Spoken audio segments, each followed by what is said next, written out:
nih yang nanyain, ini mesinnya beli di mana sih buat cacah sampah, buat cetak sampah jadi barang-barang bernilai. Kali ini kita balik lagi nih ke Supa Sampah karena ternyata sampah-sampah low value pun bisa diubah nih menjadi barang-barang unik.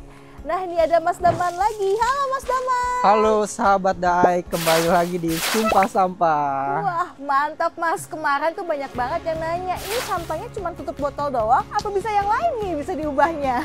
Enggak dong, Supa Sampah hadir itu pertama kali mengelola sampah low value. Sampah yang tidak bernilai dan non ekonomis. Contohnya kayak gimana tuh Mas? Kemari sahabat Daai, saya perlihatkan seperti ini. Semua jenis sampah ada di sini. Sampah-sampah low value ada di sini. Yang sehari-hari kita pakai nih ya, rumah tangga sehari-hari nih ya. ada semua. Kalau ke warung, wah bungkusnya tuh jadi kayak gini ya Mas ya? Iya. Wah, mantap sekali.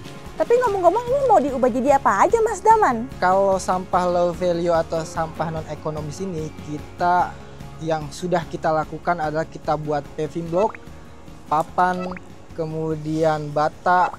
Banyak yang memang kita coba buat dan fungsional di lingkungan seperti itu. Wah, daripada penasaran, mendingan langsung aja nih kita lihat ya proses pembuatannya. Oke, sahabat Daai, ikuti terus. Let's go.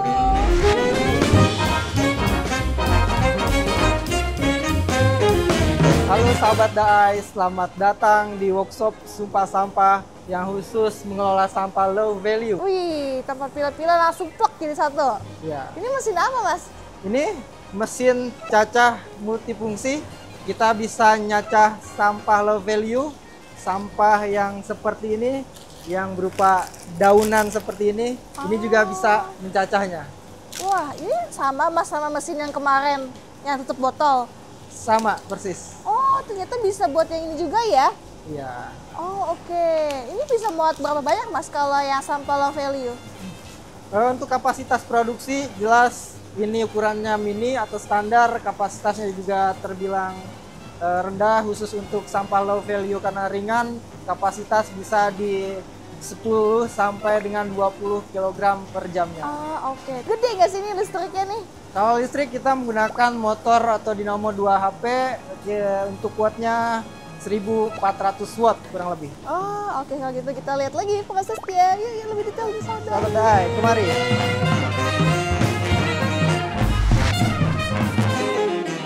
Halo sahabat Daai, kenapa sih kita harus dicacah sahabat Daai? Salah satunya yaitu untuk mempercepat proses pengeringan agar kadar air yang disinyalir terperangkap di kemasan-kemasan makanan bisa keluar, kemudian cepat proses pengeringannya. Sekarang kita lagi proses penjemuran agar material kering.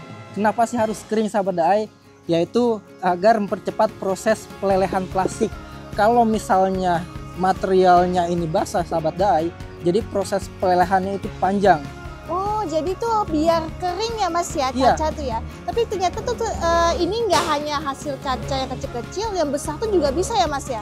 Iya sahabat Daai, proses pencacahan kita sebenarnya tidak harus cacahannya halus sahabat Daai, tapi agak besar juga nggak apa-apa. Toh tujuan kita itu agar material itu kering secara sempurna. Sebesar apapun cacahannya, mesin kami mampu untuk mengolah material sampah tersebut. Halo sahabat Daai, ini material sampah plastik low value yang sudah dijemur tadi. Oh, ini tuh yang udah kering nih Mas ya? Ini yang sudah kering. Nah, siap proses ke mesin selanjutnya. Nah, ini di belakang saya sahabat Daai, ini ada mesin extruder atau extrusion. Fungsinya adalah untuk melelehkan material sampah plastik tadi yang sudah kita jemur atau keringkan.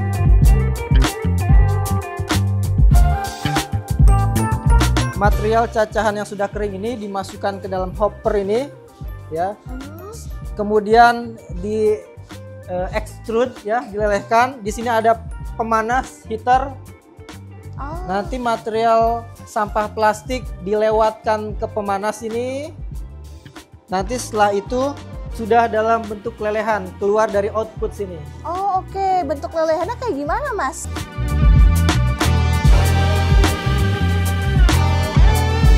Kenapa warna hitam? dipastikan ada salah satu jenis sampah plastik yang overheat atau terlalu panas yang mengakibatkan menutupi semua jenis warna sampah plastik yang menjadi hitam. Oh, angus gitu ya Mas ceritanya ya? Bahasa umumnya hangus gitu. Jadi gosong tuh jadi hitam-hitam kayak gitu. Tapi ini berapa derajat Mas? Kita setting temperatur di 240 atau 250 derajat. Kita mencoba untuk setting temperatur minim asap dan kualitas yang bagus, sangat kuat. Nanti kita perlihatkan produknya sekuat apa sih hasil daripada pelelehan mesin extruder kami. Dari hitam-hitam kayak gitu nanti diapain lagi nih biar bisa jadi paving block nih? Nah, setelah kita buat adonan seperti ini ya, ini sudah mengeras, tapi ketika masih berupa adonan ya masih empuk begitu, ini bisa dicetak jadi apapun tergantung molding yang kita siapkan atau kita buat. Molding itu apa? Molding adalah cetakan. Oke, tapi itu biasanya berapa lama hingga akhirnya dia bisa mengeras Mas? Proses pengerasannya kisaran di 5 menit, bagian terluarnya mengeras, tapi bagian dalamnya masih panas gitu ya.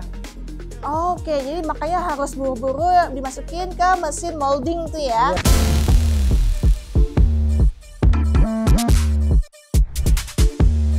Ini mesin selanjutnya adalah mesin cetak dengan tekanan tinggi, di kapasitas bisa di 20 sampai 30 ton kita upayakan.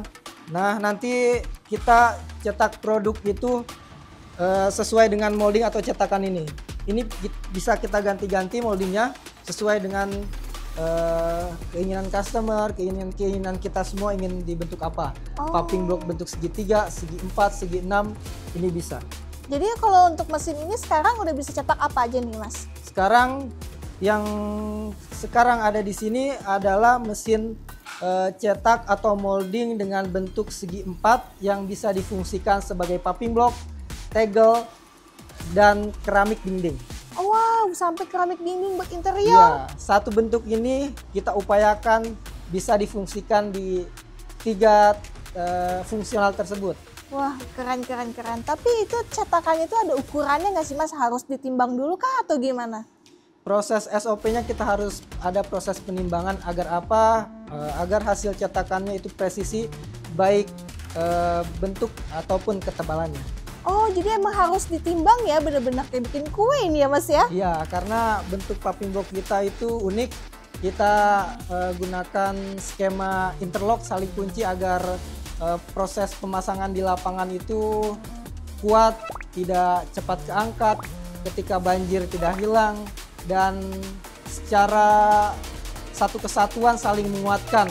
Jadinya ada ini ya, saling mengikat satu sama lain, interlock. Oh, itu bisa mengikat gitu tanpa pakai apapun lagi tuh Mas? Iya, jadi kita bisa fungsikan ini untuk dinding, kekuatannya sangat kuat, bisa juga untuk paving block, ada serapan airnya. Kalau misalnya bisa di zoom ada bolong-bolong kayak gitu. Jadi kalau misalnya air hujan tuh bisa ada diresap ya Mas ya? Iya, betul.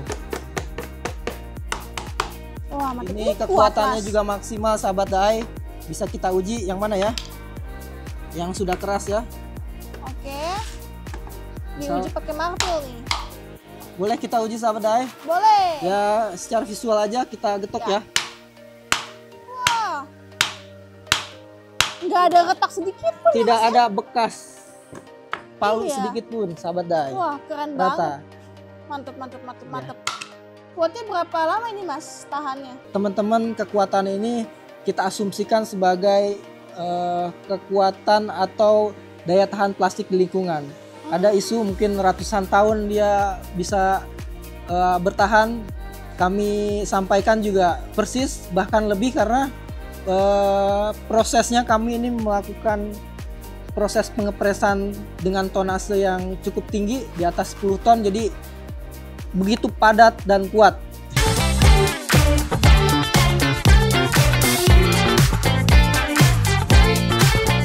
Halo Sobat Daai, ini bentuk yang lain. Ini paving block, skema interlock saling kunci. Ini coba kita pasang Sobat Daai. Cukup dengan palu. Oke. Sudah bisa. Ini saling kunci Sobat Daai. Jadi ketika kita fungsikan di lapangan begitu untuk kebutuhan jalan, Jadi ini saling kunci satu sama lain, tidak mudah terangkat ya, dan tidak mudah misalnya satu biji hilang, tidak sahabat dai, karena saling mengunci satu sama lain. Untuk serapan air ya. Ini licin nggak nih kalau hujan? Kalau untuk licin sebenarnya tekstur dari permukaan ini tidak licin juga ya. Juga kami tambahkan salah satu fungsional ini nih, corak-corak gini untuk menghilangkan kelicinan. Oh, jadi cetakannya tuh nggak hanya sekedar untuk mempercantik, tapi ada fungsinya juga ya? Iya, salah satunya untuk tidak licin, salah duanya adalah untuk aliran air dan langsung masuk ke celah-celah lubang air ini. Nah, ini yang menjadi pertanyaan netizen juga nih. Sampah Lovelia dijadiin paving block kayak gitu lebih mudah terbakar gak sih? Ketika kita hadapkan dengan panasnya sinar matahari, sangat-sangat aman. Misalnya paling panas sinar matahari adalah 50 derajat mungkin gitu, sangat-sangat aman. Kemudian untuk dibakar juga ini temperatur lelehnya kita setting sebelumnya ya di 250. Artinya ketika meleleh ini tuh di temperatur derajat 250. Kalau dibakar begitu aja tidak langsung terbakar sebenarnya. Tapi kalau sengaja dibakar, misalnya dibantu dengan bahan bakar atau dengan api sangat besar, namanya juga plastik, pasti ujungnya terbakar juga. Oh, makanya jangan dilemparin minyak tanah juga nih Sobat Daai ya. Iya, juga serapan dari mesin yang kami ciptakan itu cukup tinggi. Ini serapannya mesin kami kurang lebih di 300 kg begitu untuk mengolah sampah plastik. Kalau kita visualisasi 300 kg itu bisa menggunung ya sampah plastik low value karena ringan gitu.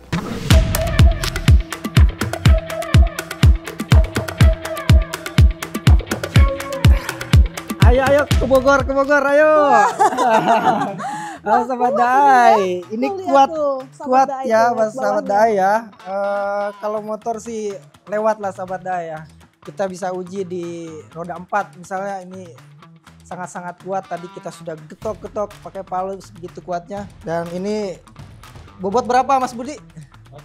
40 tambah ya kecil lah sama motor. Tapi ini ketebalannya berapa sih Mas? Ini kita di setting di gramasi 300 gram, ketebalan di 1,5 cm. Wah, 1,5 cm aja tuh bisa sekuat ini ya Mas ya? Iya Sahabat Daai. Wah, itu nggak ada bercak-bercak ke baret-baret sedikit pun tuh ya, saking kuatnya. Mantap. Tapi selain paving block ini katanya bisa jadi meja juga ya Mas ya? Iya Sahabat Daai, jadi mesin kita setelah dijadikan adonan Sahabat Daai ya, bisa dibuat papan Sahabat Daai. Oh. Dengan tekstur biasa orang-orang bule itu sebut lava stone ya. Oh iya. Teksturnya menarik, nanti kita bisa perlihatkan di tempat kita pasang Sahabat Daai. Oke deh kalau gitu Mas. Mas, numpang, ayo. Cengkring.